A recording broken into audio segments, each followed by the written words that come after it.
we looked at maybe 3, 4, or 5 different systems, and everything's integrated. It's all in one. If we were going to spend money, we wanted it to work for us, and it really does. You will not regret switching. If you're using something that's cobbled together, you don't know what you're missing.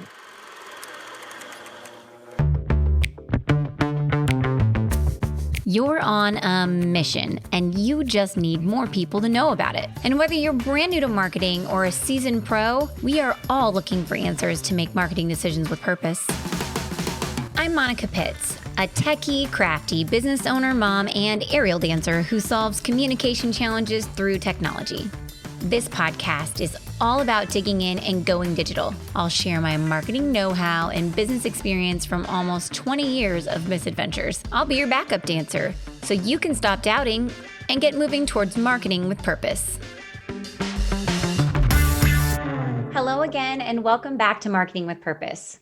My name is Monica Pitts, and today I have a fun guest with me. His name is Billy Polansky, and he is with the Columbia Center for Urban Agriculture. And we asked him if he would come talk about his donor management system that they use. They use Network for Good, and I have seen that name all over the Facebook groups. Like, people always want to know about Network for Good. And so when we found somebody who was using it, we thought, let's ask them questions. So before we get started, Billy, do you want to take a second and introduce yourself and your organization so everybody knows who you are and what you do? Sure. My name is Billy Polansky. I'm the executive director of Columbia Center for Urban Agriculture. We help people connect to food, grow food, get kids to eat more vegetables. We work with veterans and families and kids and anybody who eats. So we have a pretty wide audience. Our organization was founded in 2009, and we've grown quite a lot in that time. We have right now we have around 700 donors, active donors every year for the last couple of years, and our budget is now just over $1 million. So we've seen a lot of growth, and started using Network for Good about a year and a half ago, and it's been really, we should have done a long time ago. It's really helped us catch up. I can't wait to ask you so many questions about the technology because I love using technology to solve problems. It's so rewarding. Nice. So I have all kinds of questions for you, but since I don't do consulting to help nonprofits find donor management systems, I actually tasked one of my friends with finding out what she would ask if she were to interview you, because she actually does that for people. I just figure out how to integrate donor management systems with other things like websites. So before I start asking you all my questions, I have to give a shout out and a thank you to Casey Hammock with Partner for Better for these questions, because she is a conspirator for good. That's her job title. Isn't that the funnest thing? And she's a whiz at all writing things, especially grant writing. And she also does process and systems consulting. So that way organizations can build their capacity and do more good. And so one of the things that she does help organizations look at is their donor management systems. And so I was like, hey, Casey. And so she returned with all these questions. So thank you again, Casey Hammock with Partner for Better. Alrighty. So my first question about this.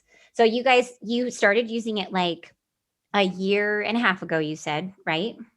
Yep. So what made you decide that you needed to invest in a donor management system?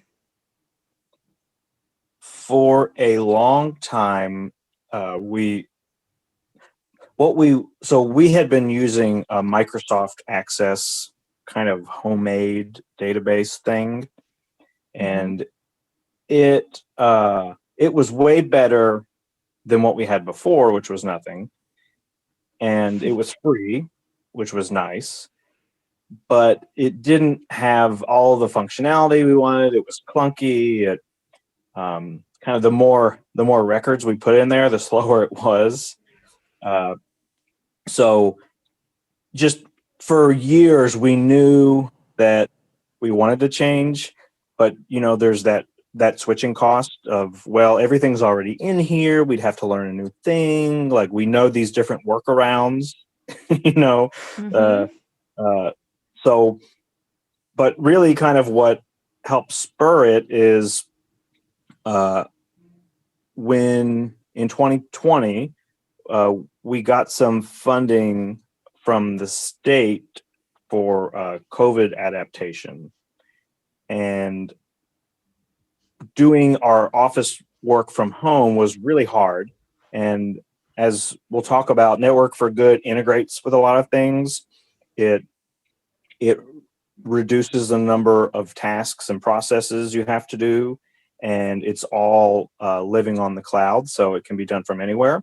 So we use some of the COVID relief money to purchase a subscription. We finally bit the bullet because we were sort of forced. We had to do something different.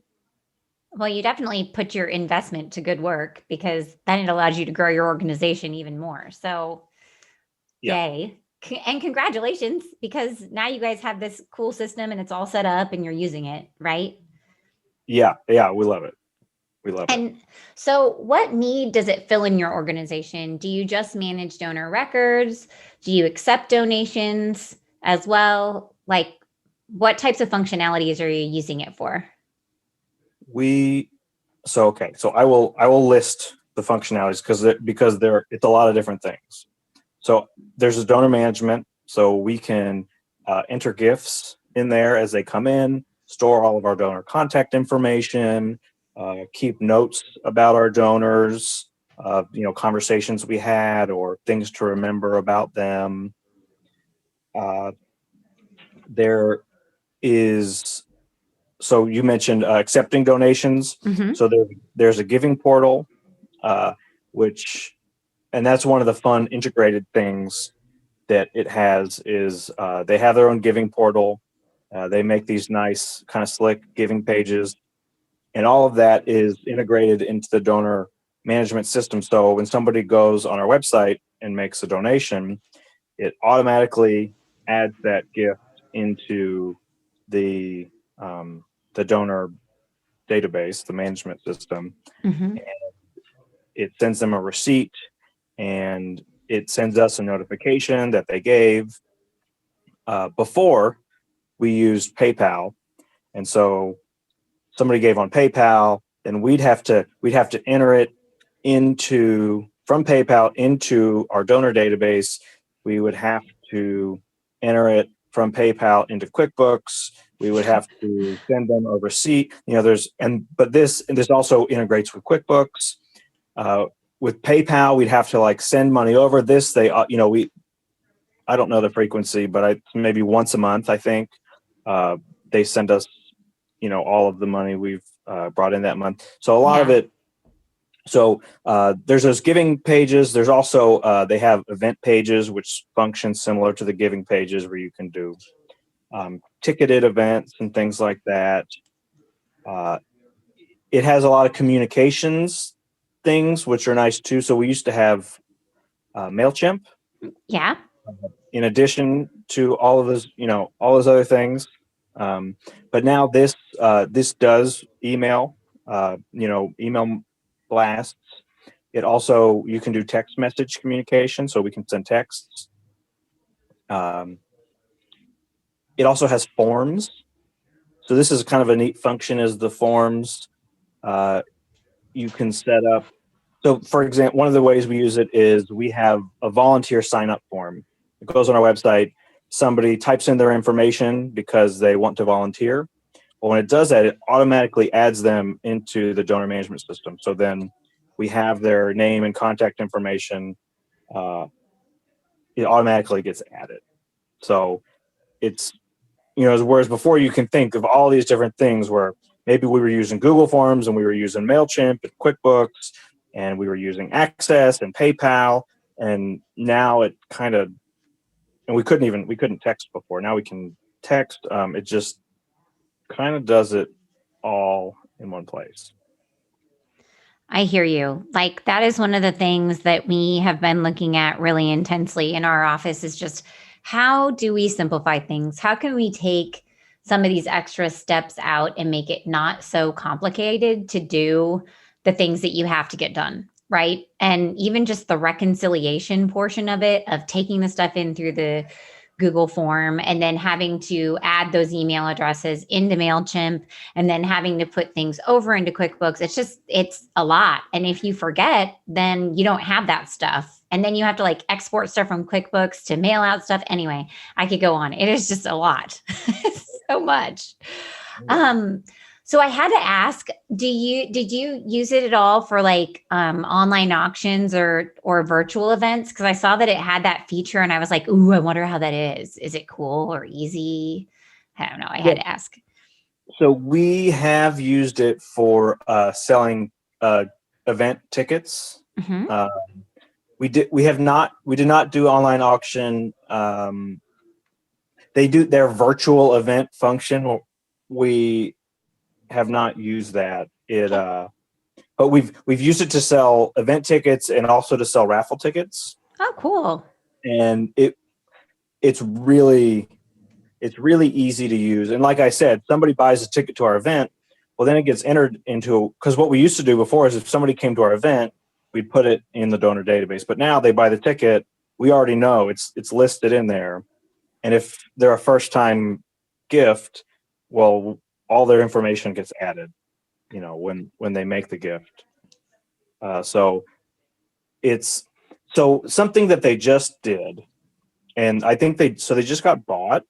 Mm-hmm. Network for Good, or they had some merger, and some of the event functionality is like changing, and it seems like maybe some of the stuff that was included before is like going to be an add-on cost. And that right now it seems like that's kind of like a moving target. So I don't know what that is going to end up looking like, but we used a lot of this event functionality before the merger or the buyout, and really liked it then, but I don't know if it will continue. I'm sure it was great, but as in now, I think some of that is an add-on. It makes me wonder if they'll grandfather you in on pricing. Like sometimes they do that. Right. And I mean, we have a lot of services that we subscribe to and use for our clients, really. Like we build websites, right? And so there's plugins that we buy and we bought them at one price and we renew it every year at that same price. And we're like grandfathered in, which is super nice. That's nice. And then you get all the extra stuff and they're like, thanks for being a great customer. I feel it's a really interesting strategy when companies are like, all right, well, you've got this subscription service and you've used it for 5 years and now we're just going to charge you 3 times more.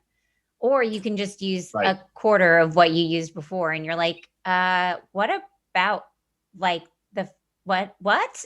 And then I think they just like open the door to have people shop around and choose a new system, And but the switching cost on this is so high that, it's kind of like as the consumer, we're more even if we're not happy with it, we're more willing to put up with stuff like that, because to change over to a new system, disrupts our whole workflow.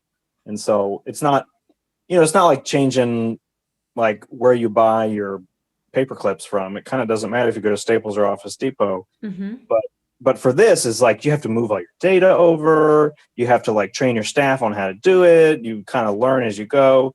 So it's not. If I wanted to switch, I'd probably think about it for a couple of years before I switched. I'm with yes. Reasons why I used MailChimp for so many years before I switched. Because I had to retrain everybody, just like you said, and the time investment in switching. I mean, in a way, it was positive because it forces you to do the closet cleaning for your data, and just make sure that it's correct and fresh and that you still need to be contacting these people. But on the other hand, it's just a huge time suck and you can't do other things when you do it. Yeah. So talking about data, do you remember how easy it was to import your existing data? Because you went from Access, right? So was it pretty easy to set stuff up?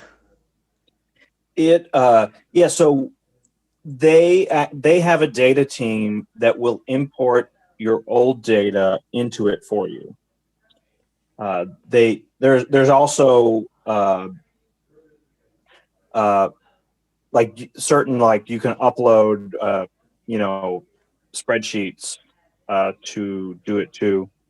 Some of our stuff when it got uploaded was not perfect, and I think that's probably because of how we had our Access database set up. I think it was more clunkiness on our end. So for a while, we've there's been some just kind of errors that we've been working through, but I think we're at the point now where a lot of those are resolved, and it's just a part of one of those switching cost things. I think even in a perfect world, there's going to be some level of error where, in the old system, we had a field for something, but in this one, they don't, and vice versa, and getting all the right fields and everything to match up, especially if you're using something homemade like we were, is, can be a little awkward. But it was pretty easy. And even now, from time to time, we will upload a spreadsheet of data. I'm trying to think of what we've done that with. You could have like new contacts from like a board member, or maybe you partnered on an event with somebody and you had signups and then you want to put them into your system. That would make sense to do that. Like if we had a paper sign-up sheet and we, instead of typing it in, you can just upload a spreadsheet or something like that. And then tell me a little bit about like the learning curve on it. Was it pretty easy to figure out how to learn? Was it intuitive, or was it one of those things where you're like, where do I go? It's pretty intuitive. It really, I mean, there's some things where you're kind of like, wait, where did I find that? But there's kind of broken up into a few different screens. There's, you can look at the donor profiles. You can look at, which includes everything about that donor, their contact information, their giving history, any notes that you've made about them and events that they've attended. The main page is a dashboard, which is really nice. Where at a glance you can, you set up these different campaigns for giving throughout the year. So, for example, in the spring we do a Sponsor a Row campaign, and in December we do Como Gives and year-end giving. And so we can set up different campaigns in there, and we can set goals for those campaigns, and we can see where we're at. And so on that home dashboard, it'll show you, recent gifts that have come in. It'll show you your donor retention rate over the last year. It'll show you how your progress towards your campaigns or event ticket sales or things like that. So that dashboard's really nice. And then there's like another section that's like about communications, where there's like the email and the texting and the forms. And there's another section for your event pages and your giving pages, which you set up through Network for Good. So I have two questions from those things. My first one is because we were just talking about the uploading of data briefly. So for the Como Gives, that might be another time that you end up uploading data, because unless you're adding it manually every time that somebody makes a donation, you would export your spreadsheet and upload it in. When you do that, or can you do that, like to update information about each donor and like add to the totals and like see the campaign totals on that dashboard? Yep. Yeah. So you could do that either way. Is you can just, because in the Como Gives, platform, we can export an Excel sheet and we can just upload it. I think what we did, so what we did this year for Como Gives is once a week we did an import. And so instead of entering each one, or instead of waiting until January to do it, we wanted it to be quasi up to date. And so we would just do it once a week. And for those of you who are listening and don't know what Como Gives is Columbia, Missouri's, and the surrounding communities. So I have to say it's Mid-Missouri's year-end, month-long online giving campaign. And it is powered by the Community Foundation of Central Missouri. Last year, we had 148 local nonprofits collectively raise, oh my goodness, $1.8 million. Is that right? Whoa. Something like that. Yeah. Yeah. It was over 1.6. I think it was like 1.8. Anyway, so that's what we're talking about here, because my company builds that website and we do the tech support for it. And so I like to know if the stuff that the participants get out is actually something that they can use with their other systems. So it's not like a huge pain in the butt, One year, one of our organizations actually had somebody like connect the Como Gives website with their website and like got everything to integrate. That was kind of crazy and awesome for them, because then they don't have to worry about it. But haven't had anybody do it since. So be a little harder to manage now that there's 148 of you guys, though. It was one thing when there was like 30. Right. So the next thing I wanted to ask you about in this strange string of questions is texting, because man, like how much do you use text? Like, do you use it a lot in your donor cultivation, or is it, just sometimes? It is definitely sometimes. So it's, like I said, it's brand new to us, and we don't want to spam people, with texting them all the time. But so, for example, every year we have our Harvest Hootenanny, which is our big harvest celebration, and we will send a text, the day of or the day before that event to remind people. I think this year we maybe sent a text on New Year's Eve, to remind people about Como Gives, and it was the last day. So we do that a couple times a year. So one of the really neat functionalities of having the communication piece be integrated into the donor database is that we can filter for our contacts. So, for example, the Como Gives, we could send a text to people who had not yet given. We could run a filter for, okay, here's everybody who gave to Como Gives in last year, but who hasn't given yet this year, and we could text just those people instead of our whole list. So we can be really targeted. Or if we're having an event, a ticketed event, we could just text the people who are attending the event to say, something like, oh yeah, here's the parking directions, or so it is really nice that that's all integrated and we can have more targeted communication to folks. That's really smart. And I ask about texting because we've been gathering cell numbers through Como Gives for maybe this is 3 years now. And we don't do a text campaign for Como Gives at all yet. Mm-hmm. The only thing that we text people is if they ask us to, we will text them a link to like their donation receipt. Uh-huh. But every year I talk to John, the executive director over at the Community Foundation, and I'm like, is this the year? Like, should we send out just 1 or 2 text messages to people about Como Gives? And every year he's like, I don't know, Monica, I don't want to spam people.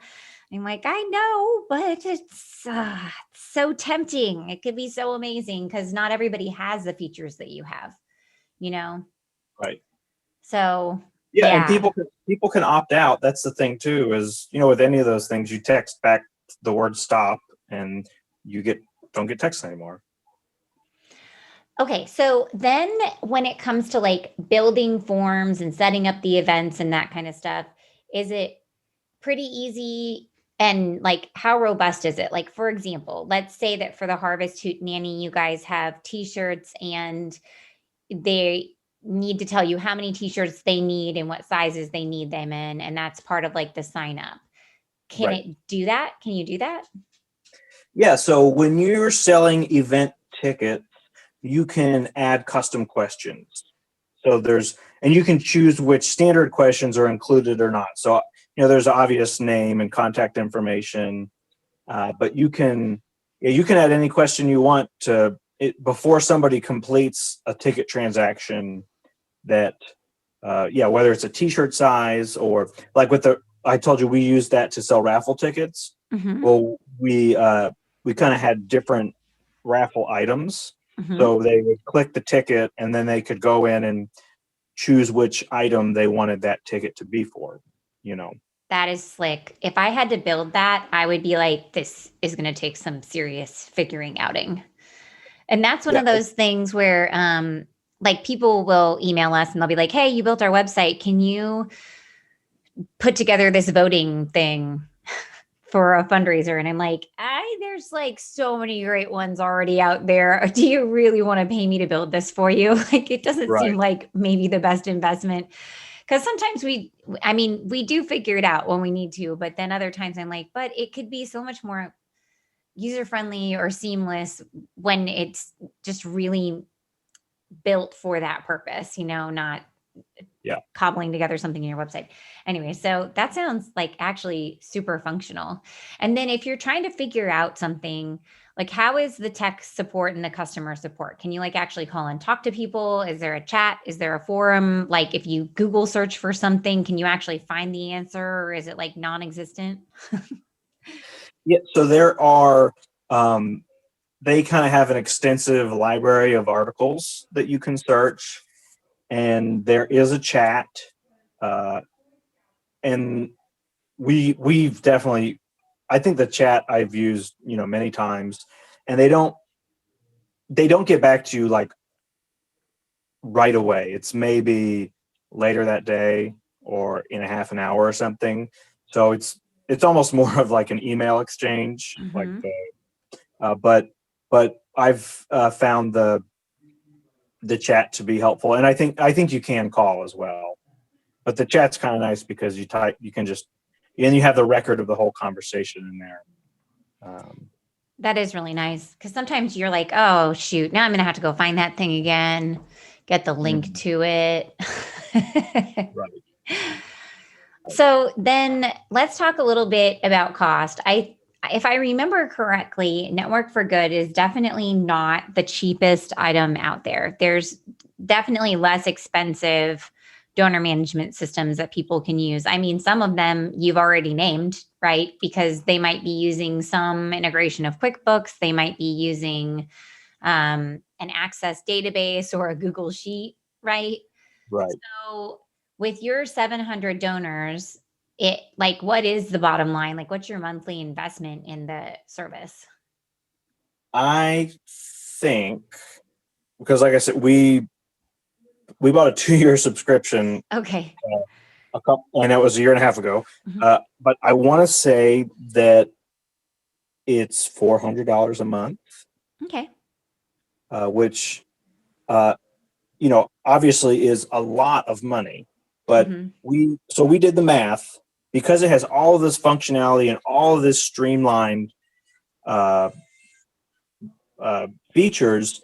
We were doing so much. We were taking a lot of staff time to essentially do double and triple entry. We have to enter it in QuickBooks, and then we have to enter it in the database, and then we have to, do it here and here. And the amount of staff time it saves us uh, is really worth the money.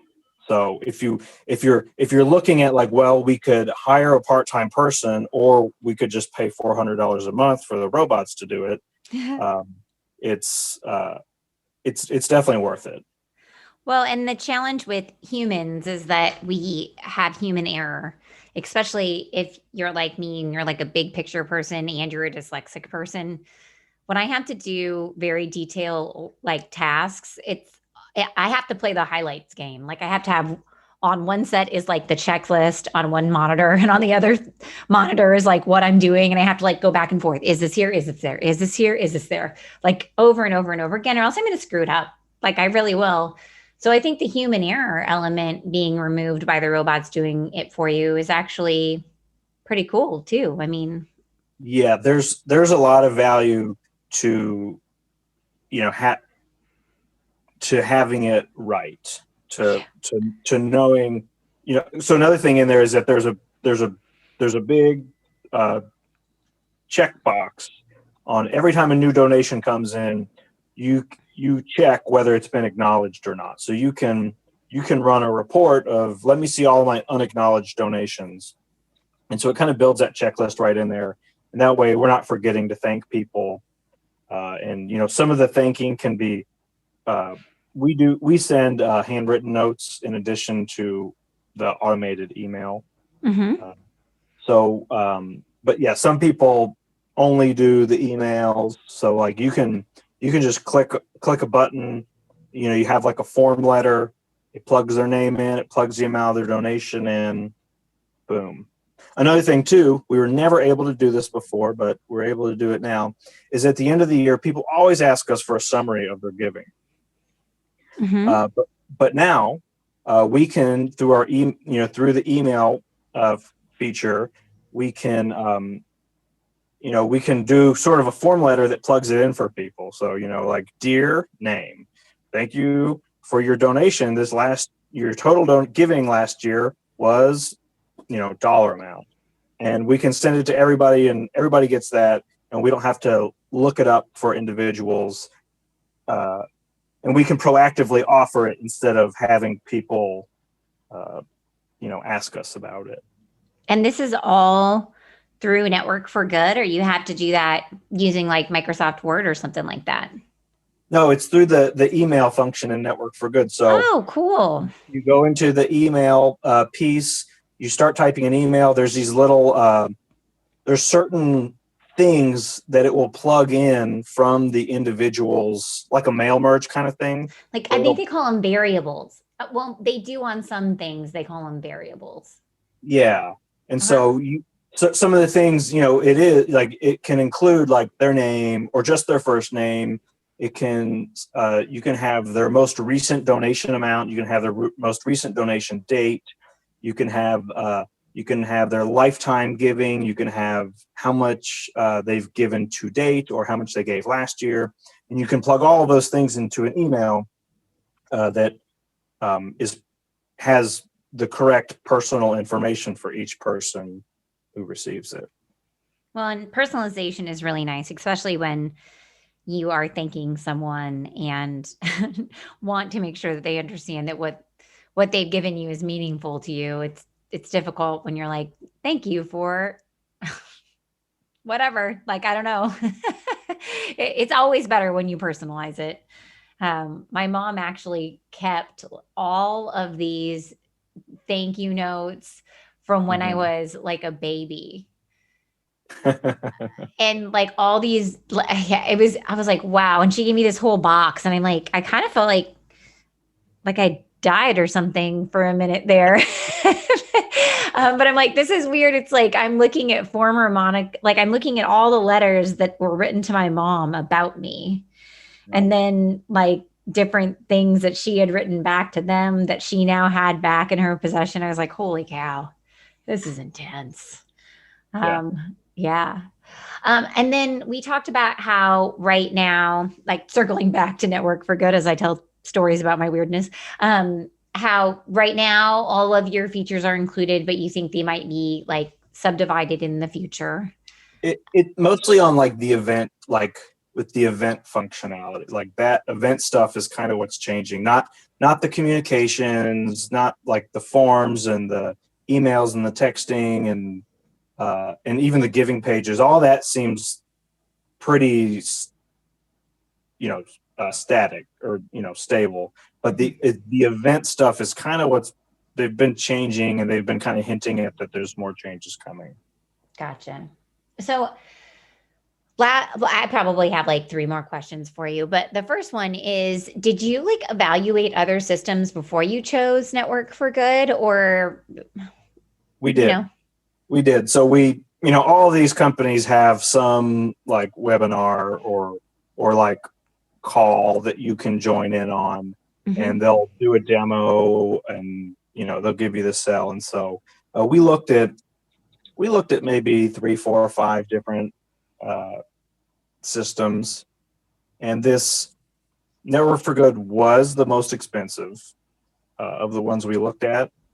However, like everything's integrated. It's all in one, and it was just going to be, if we were going to spend money, we wanted it to work for us, and it really does.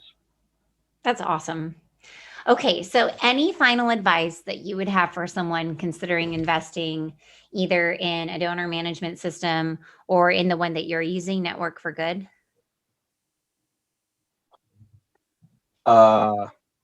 You will not regret switching. If you're using something that's cobbled together, you don't know what you're missing, I guess. You're selling me on it. I'm like, I need this. Oh, okay. So last but not least, can you let people know where they can learn more about your organization? Yeah, so you can learn more about us at columbiaurbanag.org. If you're in Columbia, Missouri, you can come visit us at Columbia's Agriculture Park on West Ash Street by the Arc. We'd love to walk you through the gardens and show you what we do. Thank you so much for sharing all your stories, and you're clearly extremely knowledgeable about this software. I can tell you're really using it. Yeah. So I feel like I have a really clear picture of what it does now. And yeah, it sounds amazingly like robust. So thank you so much for sharing. Yeah, thanks for having me. No problem. Okay, friends. So if you enjoyed this podcast or if you learned a thing or two, make sure that you give us a review, because whenever you review this podcast, it gives us the opportunity to meet more people just like you and help them solve problems just like Billy helped us solve today. Like, is Network for Good a good donor management system for your organization? So until next time, you know what to do. Go forth and market with purpose.